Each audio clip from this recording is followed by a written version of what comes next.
big opportunities for the sprinters normally. And here goes Tim Merlier. Merlier all the way to the line. If I can win a stage here, I will be really happy. The Wolf Pack has roared and Merlier has taken the stage. Tim Merlier was in a league of his own in yesterday's sprints, becoming the first leader of this AlUla Tour. But the Belgian is set to lose his green jersey today as the GC hopefuls face off on the road to Beer Jida Mountain Worker. Eddie Dunbar is one of the top contenders for home team Jayco AlUla, but the Irishman may not have it all his own way, and this race always throws up surprises.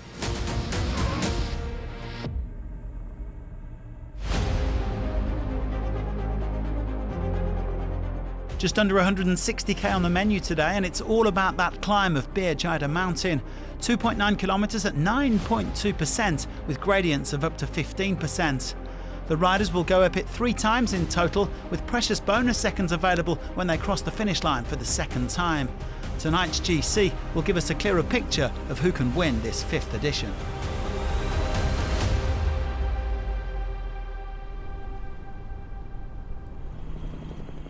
The peloton heading out into more spectacular scenery around AlUla, these remarkable rocky landscapes which are typical of the region. There were 5 men in the day's breakaway, but by the time live pictures began, only 3 remained. Simone Rakhani from JCL Team Yukio, Mohamed Abdelhalim from the Terengganu cycling team, and Jens Reinders from Wagner Bazin, the trio tearing along at high speed. Well, their advantage was around 3.5 minutes on the peloton, who were in the process of catching up to Mohamed Rosli. The leader of the most active rider competition had taken 3 points at the first sprint before sitting up.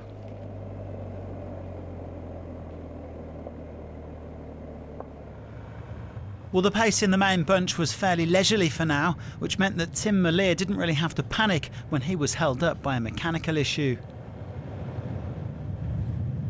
A couple of VIP guests enjoying the best seat in the house. Well, there was also a problem for the UAE XRG leader Rafael Maika. Well, he crashed heavily in yesterday's final, losing over 6 minutes and any chance of winning the race.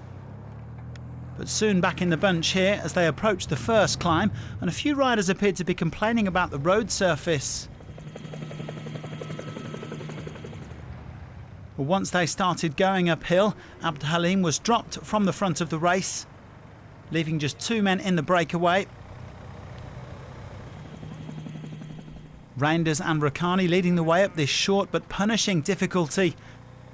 Their gap to the peloton was still around 3 minutes. They soon crossed the finish line for the first time.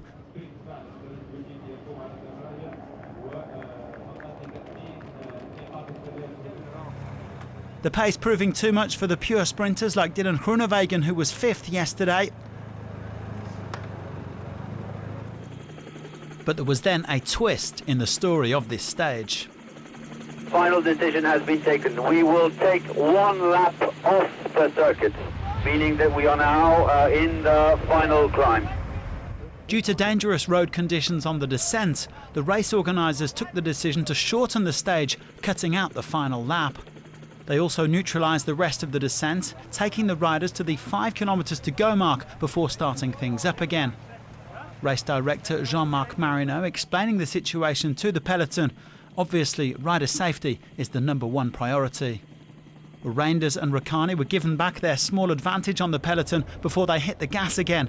It would be a 5-kilometre uphill sprint to the finish line. We start now, start 5k to the finish line. And here it goes. Stage 2 of the AlUla Tour, which was neutralised, is now back and racing. Well, Reinders and Rakhani still a few seconds clear of this charging peloton. A little further back, Merlier was preparing to say goodbye to the green jersey as he was dropped. The 2 breakaway riders swallowed up, and the road was soon rising again with the punchers and climbers jostling for position. And a rider from UAE, Team Emirates are leading the pack now. Maika taking over at the front and doing some real damage. Maika starts to turn the pressure at 1.3 kilometres to go.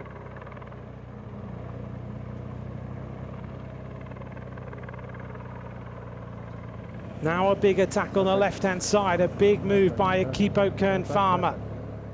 Hugo Asnar of Akipo Kern-Farmer then tried his luck, but he couldn't shake off the likes of Tom Pidcock, Eddie Dunbar and Rainer Keplinger of Bahrain Victorious. 14% now this gradient, it really bites the legs. An impressive effort too from the mountain bike world champion Alan Hatherley, Dunbar's teammate, making his World Tour debut at this race. But all of them were powerless to stop Pidcock when he unleashed with 500 metres to go. And here goes the attack. Pidcock puts on the power now. The rider from Q36.5. Look at the injection of pace from Tom Pidcock. What a momentous attack from this rider. It's almost like he has unleashed all the stress of the last few months and he has absolutely blitzed his way up this climb.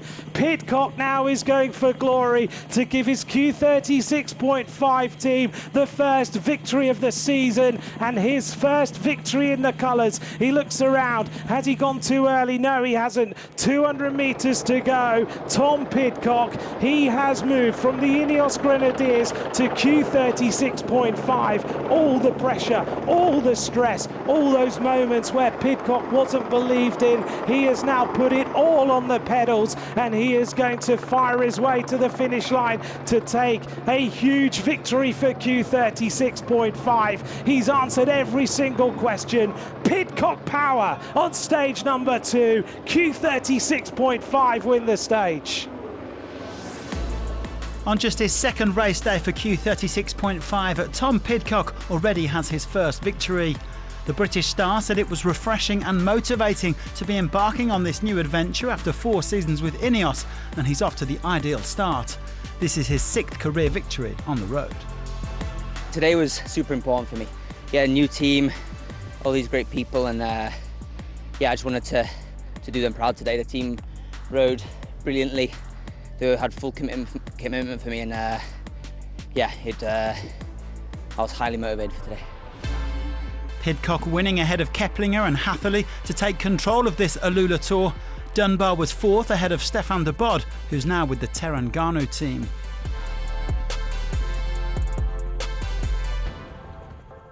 Well, Pidcock said he was here to target stages and GC, and he takes over the leader's green jersey from Malia. The top 7 on the stage are the top 7 overall. Pidcock also takes over at the top of the points classification. He and Malia are both on 15 points, but the British rider leads thanks to a better overall position. Rodney Holter is the new leader of the youth classification. He takes white from Frank van den Broek, who's just 4 seconds back. And Rossley remains the most active rider, although Reinders, also in the breakaway today, has drawn level on 8 points. Join us again on Thursday for another sprint stage to the Tamer Fort, and thanks for watching.